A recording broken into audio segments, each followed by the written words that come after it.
No mínimo, 3 aspectos decorrentes do discurso da mãe em relação ao filho são singularmente importantes. Significações. Diante de um mesmo fato, cada mãe pode atribuir uma significação que reflete o seu próprio mundo interno. A psicanalista Joyce McDougall exemplifica com 3 possibilidades. A mãe que sistematicamente condena a experiência afetiva do filho, ou a nega, ou ainda que a substitui por um discurso que esteja em relação com os problemas inconscientes dos pais. Assim, uma mãe fóbica, portanto alarmada e alarmante, emprestará um significado de perigo a qualquer acontecimento e fará a apologia da evitação, enquanto uma outra, de características paranoides, obsessivas, narcisistas, hipocondríacas e assim por diante, plantará na mente da criança os significados correspondentes que poderão acompanhá-la para o resto da vida. Ideal do ego.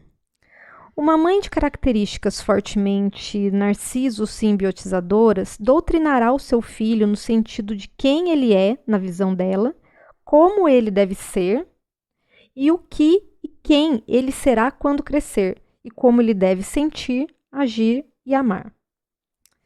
Da mesma forma, esse tipo de mãe usará um discurso catequizador, geralmente, de modo a excluir a figura do pai do campo afetivo da criança, com todas as consequências previsíveis.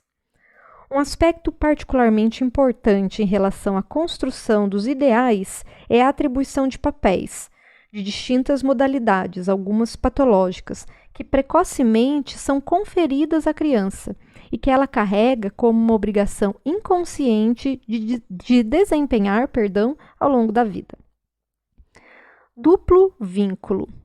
Alguns psicanalistas se utilizam deste termo para se referir àquelas situações pelas quais as mensagens contraditórias e paradoxais são emitidas pelos pais, invariavelmente deixando a criança no papel de perdedora ou num estado de confusão e de desqualificação.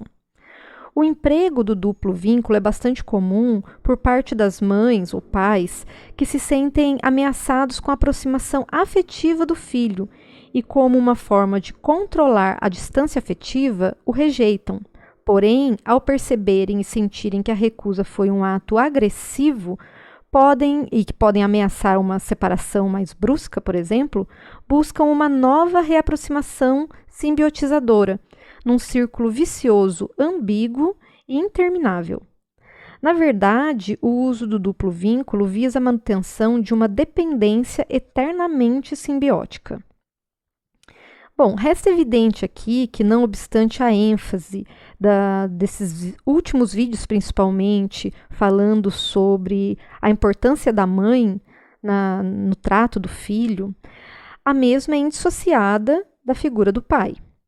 Mais especificamente, a ação patogênica da figura paterna consiste nas condições em que o pai esteja excessivamente ausente, tanto física como afetivamente, ou também quando ele é demasiado frágil ou por demais desqualificado pelo discurso materno. Nesses casos, haverá uma grave falha na necessidade de que haja a presença de um terceiro, uma figura de pai forte e respeitado, que exerça a função de impor a lei aqui entre aspas, que seria o equivalente a dizer sobre a castração simbólica, como conceitua o psicanalista Jacques Lacan.